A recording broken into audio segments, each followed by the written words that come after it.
Raina duduk di ruang sidang dengan tangan gemetar. Ia tidak menatap siapapun, hanya menggenggam boneka kecil yang dulu menemaninya di malam-malam gelap. Hakim bertanya lembut, "Kamu siap memberi keterangan, Nak?" Raina mengangguk. Hari itu, suaranya bergetar tapi jelas. Untuk pertama kali, ia berbicara tanpa takut. Sebelum sidang berikutnya, Damar datang. Ia duduk di samping Raina di taman, membacakan doa pendek dari buku kecil yang ia bawa. Semoga kamu dikuatkan, bukan untuk melawan, tapi untuk membebaskan dirimu dari masa lalu. Raina tidak menjawab. Ia hanya menatap langit, dan hatinya terasa sedikit lebih ringan. Jaksa muda bernama Pak Arif berbicara dengan lembut kepada Raina. Ia berkata, "Kamu tidak perlu mengingat semuanya. Cukup katakan yang kamu tahu." Raina mengangguk. Dalam hatinya, ia mulai memahami. Keberanian bukan berarti tidak takut, tapi tetap melangkah meski takut. Media mulai memberitakan kasusnya. Sebagian masyarakat bersimpati, sebagian lagi mencibir tanpa tahu cerita sebenarnya.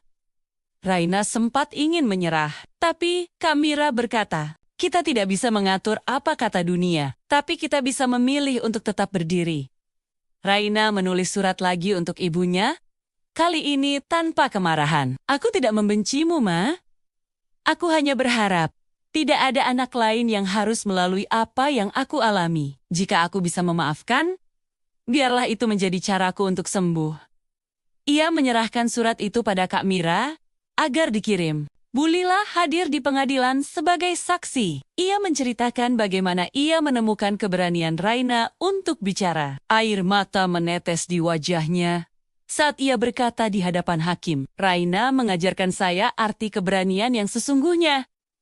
Hari itu terasa panjang.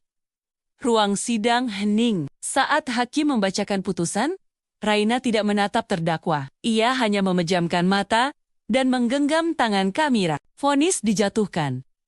Keadilan akhirnya berpihak padanya. Ia tidak bersorak, tidak menangis, hanya bernafas lega untuk pertama kali dalam hidupnya. Proses hukum selesai, tapi perjalanan penyembuhan baru dimulai. Raina tetap mengikuti terapi mingguan dan mulai belajar berbagi kisah dengan korban lain. Ia berkata pada kelompok dukungan, "Kita bukan lagi korban, kita bukti bahwa luka bisa berubah jadi kekuatan." Raina kembali bersekolah dan mulai bercita-cita menjadi psikolog anak agar bisa membantu anak-anak lain seperti dirinya. Damar tersenyum saat mendengarnya. "Kamu benar-benar cahaya, Rain. Dari gelap pun, kamu bisa menyalakan terang untuk orang lain. Aku bukan lagi gadis kecil yang takut pada malam. Aku sudah menyalakan lilin di dalam diriku. Sekarang, tugasku adalah menjaga cahayanya tetap hidup untukku. Dan untuk mereka yang masih berjalan dalam gelap." Lalu ia menutup buku itu, menatap bintang, dan tersenyum. Saksikan kisah selengkapnya hanya di Culture Video.